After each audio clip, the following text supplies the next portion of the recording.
Pendant plus de 2 décennies, depuis le jour où le monde a été choqué par la mort de la princesse Diana, le prince William, son premier-né, s'était rarement exprimé.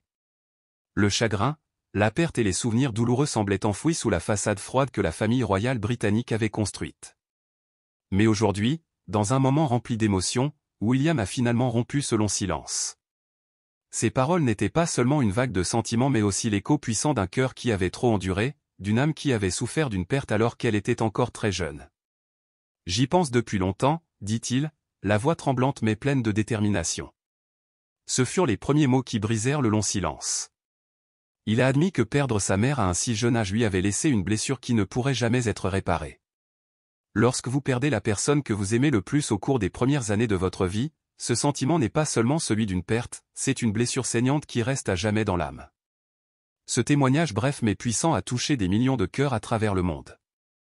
Ce fut comme un choc qui réveillait des souvenirs endormis, des larmes qui n'étaient jamais tombées depuis cette nuit fatidique. La princesse Diana, la femme qui avait fait pleurer le monde entier avec sa compassion, sa beauté simple et son cœur immense, est revenue à la vie grâce aux paroles de son fils. Le moment où William a parlé n'était pas seulement l'histoire personnelle d'un garçon qui a perdu sa mère. C'était le symbole de toute une génération qui a grandi sous la mémoire de la princesse du village, une génération qui n'a pas encore complètement surmonté la douleur de sa perte. Et pour la première fois depuis 20 ans, le lourd rideau du silence s'est levé, révélant des recoins cachés et des douleurs silencieuses que même la luminosité royale ne pouvait cacher. D'une voix chaleureuse mais tremblante, William n'a pas seulement raconté la douleur, il nous a guidés dans un voyage émotionnel où l'amour, la perte et l'espoir s'entrelacent comme des fils impossibles à séparer. Ce n'était que le début d'une longue histoire sur cette nuit tragique, les énigmes non résolues et le chemin infatigable d'un fils pour garder vivante la lumière de sa mère pour les générations futures. La nuit du 31 août 1997 à Paris était toujours aussi magique. Mais personne ne savait qu'elle serait bientôt le théâtre d'une tragédie qui choquerait le monde entier. La princesse Diana, symbole de compassion et de grâce, entrait dans les dernières heures de sa vie sans s'en rendre compte. À cette époque, elle profitait de vacances privées avec son nouveau partenaire Dodi Al-Fayed, fils du magnate Mohamed Al-Fayed. Une histoire d'amour naissante, un nouveau chapitre plein d'espoir après des années de déception, semblait s'ouvrir devant eux. Cette nuit-là, après un dîner intime à l'hôtel Ritz, propriété de la famille Al-Fayed, Diana et Dodi décidèrent de partir en secret. Ils ont choisi une Mercedes-Benz noire conduite par Henry Paul, le directeur adjoint de la sécurité de l'hôtel. À leur côté se trouvait Trevor R.S. Jones, le fidèle garde du corps. Mais ils n'étaient pas seuls dans ce voyage fatidique. Chaque pas qu'ils faisaient était suivi de près par les éclairs froids des paparazzi, ces vautours infatigables avides d'obtenir une photo à $1 million. Malgré leurs efforts pour les tromper, les paparazzi ont continué à les poursuivre avec acharnement.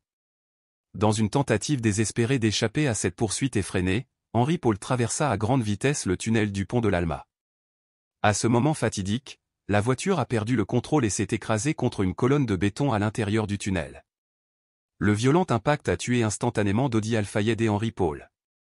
Diana, grièvement blessée mais toujours en vie, gisait parmi les restes tordus du véhicule, symbole tragique de sa brève existence. Les équipes de secours sont rapidement arrivées sur place. En pleine agonie, Diana a été extraite des décombres et transférée à l'hôpital de la Pitié-Salpêtrière. Pendant des heures, les médecins se sont battus pour lui sauver la vie, mais vers 5 heures du matin, la tragique nouvelle s'est confirmée. La princesse Diana était décédée des suites de graves blessures internes. Le monde s'est réveillé plongé dans un cauchemar sans fin. Dès les premiers instants, l'événement a explosé comme un tsunami médiatique. Des théories, des accusations et une vague de fureur contre les paparazzi ont immédiatement émergé. Ils ont été blâmés pour la persécution imprudente et meurtrière de la princesse la plus aimée du monde. Des rapports d'enquête ultérieurs ont révélé une autre vérité douloureuse. Henry Paul était sous l'influence de l'alcool et de médicaments, ce qui compromettait sérieusement sa capacité à conduire. Mais la tragédie ne s'est pas arrêtée à l'accident. Cela a ouvert un chapitre sombre dans l'histoire de la famille royale britannique et de la société britannique, une quête de justice mêlée de complots, de questions sans réponse et de profondes cicatrices émotionnelles sur les enfants qui ont dû grandir sans l'étreinte de leur mère. Cette nuit-là, l'amour et la liberté auxquels Diana aspirait se sont terminés par un deuil. Une histoire d'amour naissante a tourné court. Une vie brillante s'est éteinte prématurément. La princesse du peuple est partie, laissant derrière elle non seulement les lamentations de millions de personnes, mais aussi une fissure irréparable dans le cœur de ses petits-enfants et dans l'âme d'un monde qu'il aimait en toute sincérité. La nouvelle de la mort de la princesse Diana s'est répandue dans le monde entier comme un ouragan en quelques heures, des rues tranquilles de Paris aux places animées de Londres, des journaux télévisés du matin aux États-Unis aux journaux asiatiques. Une profonde tristesse enveloppait l'humanité. La femme qui avait été célébrée comme la princesse du peuple était partie, emportant avec elle le cœur de millions de personnes qui l'aimaient. À Londres, juste devant les portes du palais de Buckingham, des files interminables de personnes se formaient.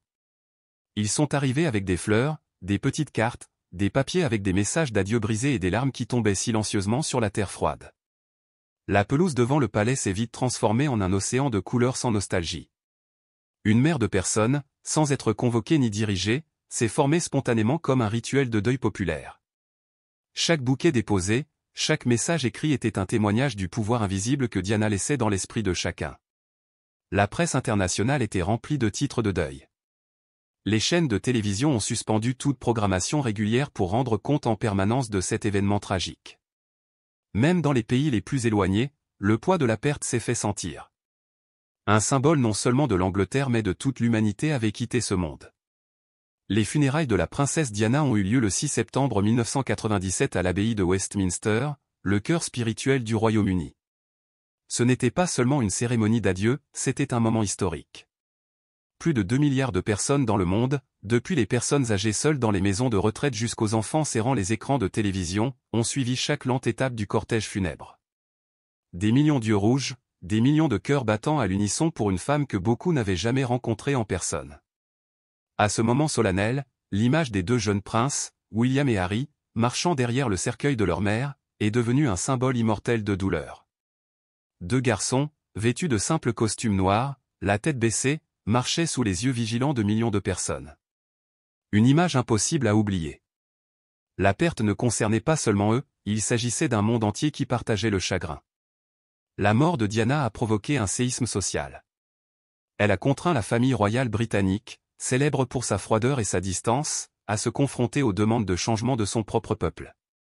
Pour la première fois dans l'histoire moderne, la reine Elisabeth II a dû prononcer un discours devant la nation entière, exprimant publiquement ses regrets et son respect pour la princesse Diana. C'était un moment où la tradition ancienne cédait la place à l'émotion humaine. Mais la chose la plus profonde que la mort de la princesse Diana a laissée a peut-être été l'éveil de l'humanité à la valeur de la compassion, de la gentillesse et de l'amour inconditionnel. Elle n'était pas seulement une icône de beauté ou une royale. Elle était l'incarnation d'une âme qui savait souffrir de la douleur des autres, pleurer pour les impuissants et tendre la main aux oubliés de la société. Et c'est pourquoi, lorsque Diana a quitté le monde, elle n'a pas seulement perdu une princesse, le monde a perdu l'une des meilleures parties de lui-même. Au milieu de la vague de chagrin qui a secoué le monde, deux petits cœurs ont enduré une perte plus grande que toutes les autres, le prince William et le prince Harry. Lorsque la princesse Diana est décédée, William n'avait que 15 ans et Harry 12 ans. À un âge où ils auraient dû être protégés dans les bras de leur mère, ils ont été contraints d'affronter le monde avec des visages courageux et des cœurs brisés. Ce jour-là, alors qu'ils marchaient lentement derrière le cercueil drapé de drapeaux, des millions d'yeux les suivaient. Mais personne ne pouvait voir les fissures silencieuses s'ouvrir dans l'âme de ses deux enfants. William a dit que ce moment était comme un tremblement de terre qui a dévasté sa vie. Tout ce qui lui était familier s'est effondré, laissant un vide invisible qu'il a dû s'efforcer de combler. De son côté, Harry, avec une apparence de froideur imperturbable, avoua qu'il ne pouvait pas pleurer pendant tout cela ni pendant les funérailles, même si une tempête le déchirait intérieurement. La douleur de perdre leur mère était gravée dans leur esprit, mais les règles strictes de la royauté les obligeaient à préserver son image auprès du public. Il devait sourire quand c'était nécessaire, garder le silence face à la douleur et ne jamais montrer de faiblesse. William et Harry ont grandi dans un monde où les émotions étaient minimisées, la solitude devenue un compagnon silencieux et la douleur réprimée au fil des années. William a avoué que pendant de nombreuses années, il ne pouvait ou n'osait pas parler de sa douleur aux autres. Les rares conversations sur sa mère, les souvenirs cachés comme des joyaux précieux, n'étaient ressuscités que de temps en temps, polis par des larmes silencieuses. Harry a décrit le temps qui a suivi la mort de sa mère comme un tourbillon émotionnel refoulé qui l'a conduit, à plusieurs reprises, à des états de confusion et au bord de l'effondrement à cause d'une pression psychologique anonyme. Tout au long de sa vie adulte, cette perte a continué à se cacher derrière chaque sourire, chaque discours et chaque poignée de main. Les diplomates William et Harry sont devenus des hommes forts, mais leur cœur porte encore des cicatrices indélébiles. William a partagé que chaque fois qu'il voit un enfant qui a perdu sa mère, son cœur se brise parce qu'il comprend profondément comment cette solitude peut ronger l'âme d'un enfant. Harry, lors d'entretiens en larmes, a avoué que la mort de sa mère lui avait donné l'impression d'avoir été laissé seul. Cette douleur a non seulement affecté son esprit, mais a également eu un impact profond sur ses relations personnelles et son travail ultérieur. Pour survivre, il a dû apprendre à enterrer ses émotions, mais cette même chose l'a amené à se perdre dans sa propre vie. De nombreuses années se sont écoulées avant que William et Harry n'osent briser le mur du silence. Ensemble, ils ont lancé des campagnes de sensibilisation à la santé mentale, partageant publiquement leur histoire comme un moyen de guérir non seulement pour eux-mêmes mais aussi pour des millions de personnes aux prises avec leur propre douleur. La douleur invisible qu'ils portent ne disparaîtra jamais. Mais avec leur amour pour leur mère et le courage d'affronter leurs blessures, William et Harry ont transformé cette douleur en source de force. Ils ont montré que les blessures de l'âme, bien qu'invisibles, peuvent devenir le moteur qui change le monde entier. Dès les premiers instants après le tragique accident de Paris, la mort de la princesse Diana a non seulement suscité de la douleur, mais aussi suscité des doutes qui n'ont jamais été éteints. Le public mondial qui aimait et protégeait Diana comme une partie de lui-même ne pouvait pas accepter que cette vie radieuse s'éteigne simplement à cause de sa négligence. Des questions ont immédiatement surgi, s'agissait-il vraiment d'un simple accident, ou y avait-il quelque chose de plus profond qui se cachait? Les rapports officiels ont rapidement conclu qu'Henry Paul, le conducteur de cette nuit-là, conduisait en état d'ébriété et sous l'emprise de médicaments, ce qui a fait rouler la Mercedes à 120 km/h avant de s'écraser contre un pilier en béton. Mais pour des millions de personnes, cette explication était trop simple, trop commode et trop hâtive pour calmer les tremblements de leur cœur. Les théories du complot ont commencé à se répandre, tissant les images sombres d'un complot soigneusement planifié. Mohamed Al-Fayed, père de Dodi, le petit ami décédé aux côtés de Diana, a publiquement accusé la famille royale britannique d'être à l'origine de cette mort. Il a affirmé que le MI6, le service de renseignement britannique, et le prince Philippe, époux de la reine Elisabeth II, avaient conspiré pour assassiner Diana parce qu'ils n'acceptaient pas qu'une femme qui avait été un symbole de la royauté puisse épouser un musulman.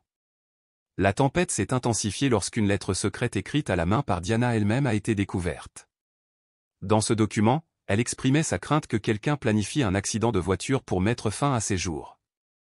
Cet avertissement effrayant, rédigé 2 ans avant l'accident, a encore plus ébranlé l'opinion publique. Diana a-t-elle prédit son destin tragique? Ou était-ce sa propre insécurité qui l'avait entraînée dans un tourbillon inévitable? Les enquêtes se sont étendues pendant des années, de la France à l'Angleterre, des salles d'audience aux audiences publiques. En 2008, une enquête judiciaire britannique a conclu que la mort de Diana était le résultat de la conduite dangereuse d'Henry Paul et de sa poursuite incessante par les paparazzi. Une déclaration qui semblait dissiper tous les doutes, mais pour des millions de personnes, les lacunes de l'histoire étaient toujours là, vides, froides et douloureuses. Pour William et Harry, ces théories du complot n'ont fait qu'aggraver une blessure qui n'était pas encore cicatrisée. Ils ont grandi dans un monde où la mort de leur mère n'était pas seulement un triste souvenir mais une blessure définitivement ouverte de questions sans réponse. Chaque fois que le nom de Diana était prononcé, non seulement l'amour surgissait, mais aussi la suspicion et les nuits blanches. Le mystère entourant la mort de la princesse Diana pourrait ne jamais être entièrement résolu. La vérité, quelle qu'elle soit, était enfouie dans l'obscurité de cette nuit parisienne, avec le cri désespéré d'un monde qui venait de perdre son symbole le plus pur. Mais au-delà de toute conspiration, au-delà de toute rumeur, le plus grand héritage de Diana reste l'amour inconditionnel, l'immense compassion et les graines d'espoir qu'elle a semées à travers le monde. Des graines qui continuent de fleurir, même si elle est partie pour toujours. Même si la vie de la princesse Diana s'est terminée tragiquement, la lumière qu'elle a allumée au cœur du monde ne s'est jamais éteinte. Plus qu'un symbole de beauté, plus qu'un titre royal, Diana restera à jamais dans les mémoires comme l'incarnation de la compassion, de l'amour inconditionnel et d'un cœur qui savait pleurer avec ceux qui souffraient et rire avec de petites joies. De son vivant, il a brisé toutes les barrières invisibles qui séparaient la royauté du peuple. Il refusait de mépriser les moins fortunés. Au lieu de cela, il s'inclinait, tenait des mains tremblantes, serrait dans ses bras les patients atteints du sida, parlait aux orphelins et réconfortait les sans-abri pendant les nuits froides. Dans un monde plein de murs de séparation, Diana a choisi d'être un pont qui unit les cœurs. Pour William et Harry, elle n'était pas seulement une princesse mais une mère douce et amusante qui cherchait ardemment à leur donner une enfance aussi normale que possible, même sous la surveillance constante des médias. Elle les emmenait manger des hamburgers, les laissait jouer dans les parcs et leur racontait des histoires sur la vie au-delà des murs du palais. Diana ne voulait pas que ses enfants grandissent dans le luxe. Elle voulait qu'ils comprennent la douleur des malheureux afin que la compassion fasse partie de leur être. Cet héritage, sans avoir besoin de grands monuments ou de somptueuses chroniques historiques, se perpétue aujourd'hui dans chaque acte petit mais significatif de William et Harry à travers des campagnes en faveur de la santé mentale, du soutien aux sans-abri et de la sensibilisation au VIH-Sida. Les deux princes poursuivent le chemin d'amour entamé par leur mère. Mais le plus grand héritage de Diana ne réside pas dans les œuvres caritatives ou les récompenses prestigieuses. On la trouve dans le cœur des gens ordinaires, ceux qui ont trouvé l'espoir à travers son sourire, ceux qui se sont sentis vus et entendus, ne serait-ce que pour un instant. Elle a fait croire au monde que la bonté, même dans les lieux où règne le plus grand pouvoir, pouvait exister et s'épanouir. William a partagé que lors des chaudes soirées en famille, il parle à ses enfants de la merveilleuse grand-mère qu'ils n'ont jamais connue. C'est la mère de papa, dit-il, c'est elle qui m'a appris que la compassion n'est pas un choix, mais un mode de vie. De cette façon, les valeurs chères à Diana non seulement survivent dans la mémoire mais continuent d'être transmises aux nouvelles générations. La princesse Diana, la mère aimante, la femme courageuse, la princesse du peuple, est partie, mais son héritage demeure, brillant comme une bougie éternelle dans l'obscurité du temps. Chaque acte de gentillesse, chaque main tendue, chaque larme d'empathie dans ce monde est un doux murmure. Diana est toujours vivante au cœur de l'humanité. Aujourd'hui, le prince William est non seulement l'héritier du trône d'Angleterre, mais également porteur d'une mission sacrée, préserver et perpétuer l'héritage d'amour laissé par la princesse Diana. D'un garçon qui a perdu sa mère très jeune, William est devenu un homme courageux, compatissant et déterminé. Il utilise sa position pour diffuser les valeurs nobles qui lui ont été inculquées depuis l'enfance. Dans chaque geste, dans chaque discours, la présence de Diana semble toujours accompagner William. Il n'hésite pas à serrer dans ses bras des inconnus au milieu d'une foule, à tenir la main d'enfants orphelins ou à s'agenouiller pour parler à ceux qui sont désespérés. William a brisé l'image rigide et stéréotypée du prince pour devenir un symbole proche, attachant et sincère, à l'image de sa mère. Dans sa propre famille, William veille également à ce que le souvenir de la princesse Diana reste vivant. Lors des nuits chaudes où il endort le prince George, la princesse Charlotte et le prince Louis, il leur raconte souvent des histoires sur la merveilleuse grand-mère qu'ils n'ont jamais rencontrée. « Nous avons deux grand-mères », a déclaré un jour William. Et il est important qu'ils sachent que grand-mère Diana veille toujours sur eux depuis le ciel. Dans la maison de William et de la princesse Kate, les photos de Diana sont exposées non seulement comme décoration mais aussi comme page vivante d'un journal de souvenirs. Les histoires de gentillesse, de résilience et de fervent désir de changer le monde que Diana a gravé dans sa vie continuent d'être racontées, inspirant une nouvelle génération. Mais William ne se limite pas à préserver le passé. Il a transformé l'amour et les leçons de sa mère en actions concrètes, campagne contre les sans-abri, soutien à la santé mentale et protection de l'environnement. Ils portent tous l'empreinte profonde d'un cœur qui a connu la douleur mais qui n'a jamais perdu espoir. William comprend que le monde a besoin de plus que de promesses.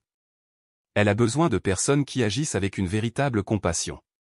En observant le parcours de William aujourd'hui, nous voyons un pont solide reliant la mémoire au futur. D'un côté, il y a la douleur indélébile d'une mère disparue à jamais. De l'autre, il y a la foi et le désir d'un monde où la gentillesse n'est pas un luxe. Le prince William a transformé la perte de sa vie en une force motrice pour vivre plus bien, faire davantage pour sa communauté et enseigner à ses enfants que la vraie force ne vient pas du trône ou du pouvoir, mais de la compassion, du courage et de l'amour, même dans les moments les plus vulnérables. Avec sa propre vie, William a montré que l'amour ne meurt jamais, il se transforme seulement de larmes silencieuses en actions pleines de lumière. De cette façon, l'héritage de la princesse Diana est non seulement préservé, mais brille plus que jamais, illuminant le chemin vers l'avenir. La mort a mis fin à la vie terrestre de la princesse Diana, mais elle n'a pas pu éteindre la lumière qu'elle allumait. Cette lumière continue de rayonner à travers chaque acte d'amour, chaque geste noble et à travers ses propres enfants, qui ont transformé cette perte en une volonté de vivre une vie plus significative. Diana n'est plus physiquement présente dans ce monde, mais son âme vit dans le cœur de millions de personnes. Chaque personne qui a été touchée par elle, ne serait-ce que par un regard, un câlin ou un doux sourire, porte une part indélébile de son héritage.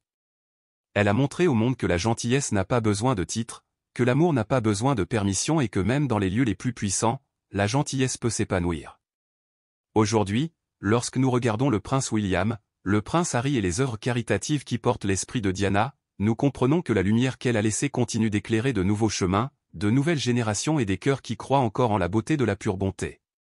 La mort peut mettre fin à une vie, mais elle ne peut jamais mettre fin à une mission. Et dans le cas de la princesse Diana, cette mission se poursuivra pour toujours dans chaque acte simple d'amour quotidien. Selon vous, quel est le plus grand héritage que la princesse Diana a laissé au monde? Partagez vos sentiments dans les commentaires. J'aimerais lire vos pensées. Si cette histoire vous a touché, n'oubliez pas de partager cette vidéo pour diffuser encore plus la lumière de l'amour et de vous abonner à la chaîne pour continuer à nous rejoindre dans ces histoires profondes sur la vie, l'amour et la foi qui ne s'éteignent jamais.